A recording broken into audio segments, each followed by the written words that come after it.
What if the most powerful company in the world was built on a mistake that almost killed it?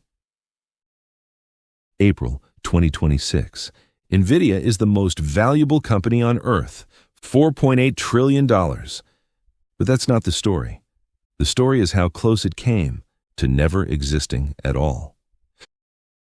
Today, we open the file and begin the autopsy. The origin.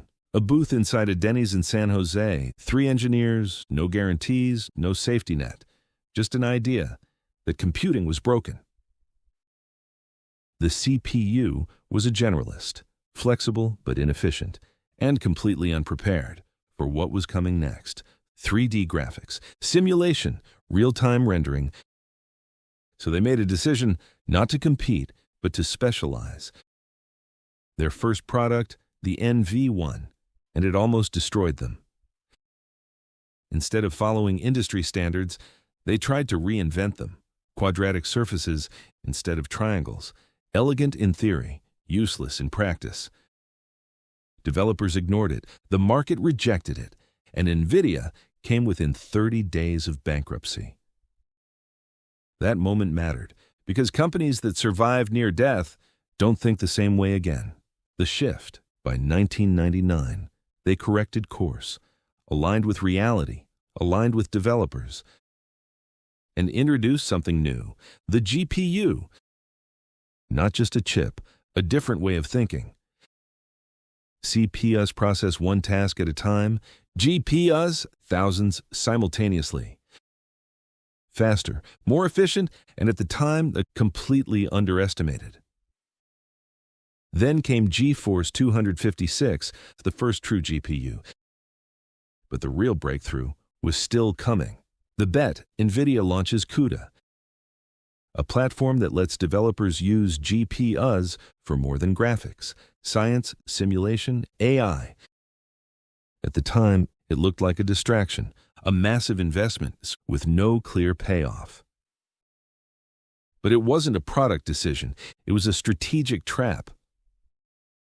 Because CUDA didn't just improve performance, it created dependency. Developers built on it, optimized for it, relied on it, and once that happens, switching becomes expensive. That's when NVIDIA stopped being a chip company and became a platform.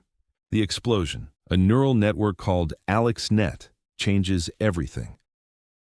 Not because of the algorithm, but because of where it ran. NVIDIA GPUs. Up to 30 times faster than CPUs. That was the tipping point. AI didn't just need better ideas, it needed more compute. And NVIDIA owned it. Data centers transformed, CPUs out, GPUs in. And demand exploded. The dominance. Revenue, $215.9 billion, nearly 90% from data centers. Gaming is no longer the business, AI infrastructure is. With systems like Blackwell, NVIDIA isn't selling chips anymore. It's selling compute at global scale. Powering startups, powering governments, powering entire economies.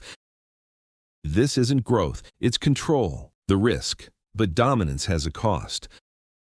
The world is entering a new phase, the compute race. Countries are now competing for AI infrastructure.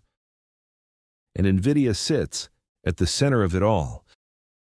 But when everyone depends on one system, that system becomes a risk. What happens if supply breaks? What happens if regulation hits? What happens when the next paradigm arrives? Because it always does. The future. The next shift is already forming. Physical AI, robotics, autonomous systems. Not just thinking machines, machines that act. And once again, the same question returns. Will NVIDIA adapt or repeat history? Because once before, it almost didn't survive. For now, NVIDIA isn't just a company, it is infrastructure, it is leverage, it is power at scale. Case status. Still open. If you made it this far, you already know this isn't just about tech, it's about power. Subscribe, follow, like, comment. because the next brand might surprise you.